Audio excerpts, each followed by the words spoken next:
Good afternoon, my Real News Media TV family. Welcome back to the channel for another news update for November 13, 2023. And in the news this afternoon, man gets a $14 million award against the government after false arrest. A man who was falsely arrested and charged in January 2011 for obtaining goods by false pretenses and a conspiracy to defraud arising from the purchase of an AC Delco battery has been successful in obtaining a Supreme Court award of $14 million with interest against the government.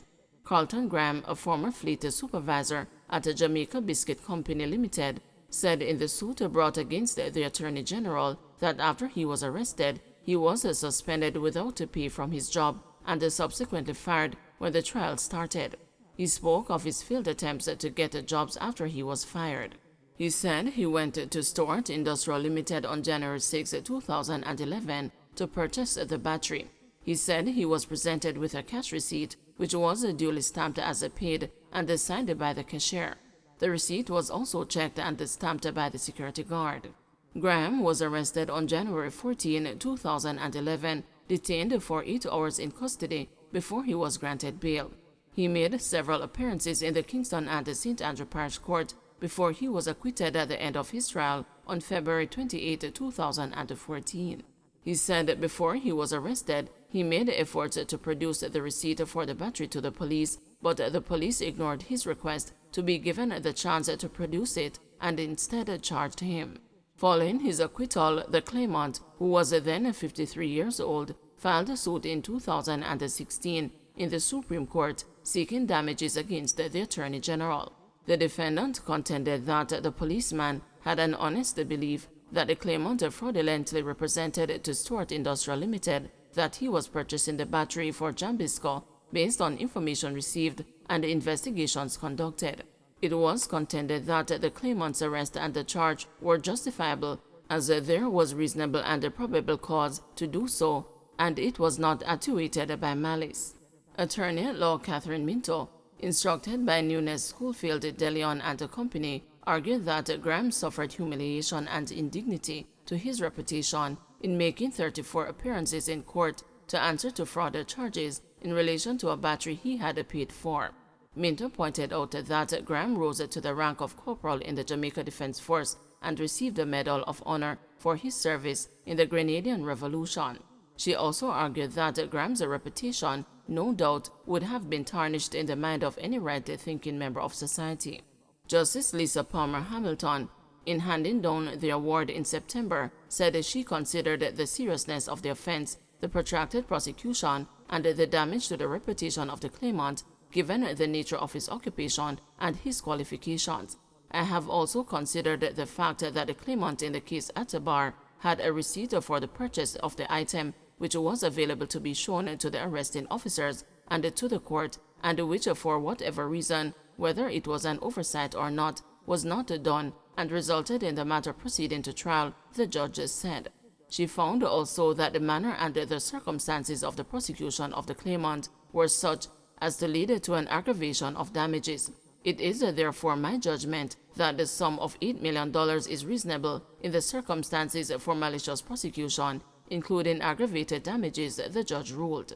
The judge, in ruling in favor of Graham, made the following award.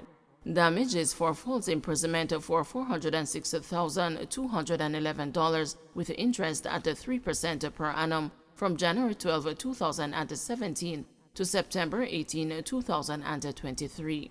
Damages for malicious prosecution and aggravated damages of $8 million with interest at 3% per annum from January 12, 2017 to September 18, 2023. Special damages which include loss of earnings in the sum of $5,707,068 with interest at the rate of 3% from January 14, 2011 to September 18, 2023. Attorney-at-law Nicola Richards, instructed by the Director of State Proceedings, represented for the Attorney General. Dramatic Lisa mocked for crime-fighting suggestion.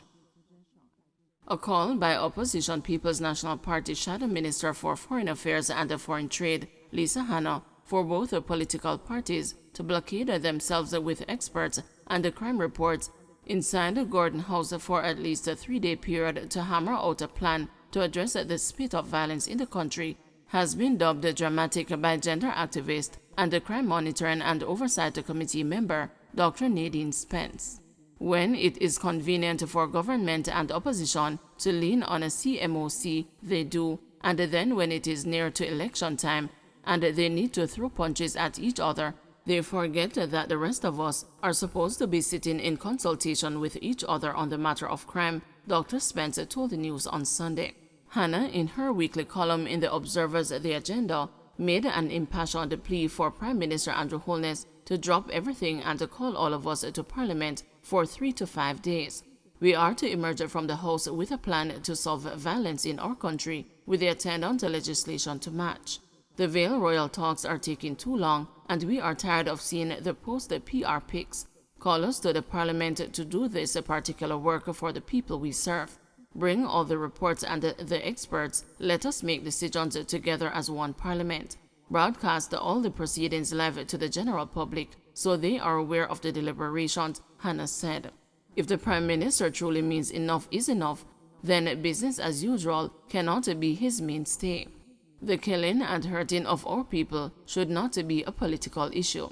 Tackling this violent crime culture requires the cooperation of all of us. Therefore, he must use the Parliament effectively. Let both the political parties press the pause on the campaigning.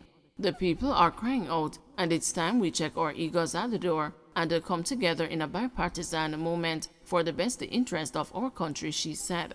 According to Hannah, action must be taken before Jamaicans get frustrated enough to corral parliamentarians themselves. However, Dr. Spence, who is the Women's Coalition nominee on a CMOC, when contacted by the news for her opinion on Hannah's proposal, said there is a crime plan and the respective organs have been doing their part. There are some things in the crime plan that the government and other critical state actors have committed to that they haven't delivered on, but it doesn't mean that they don't have plans, she said. There is a framework that the parties that are critical to the process are working through. That's why we have a CMOC, which is monitoring the response.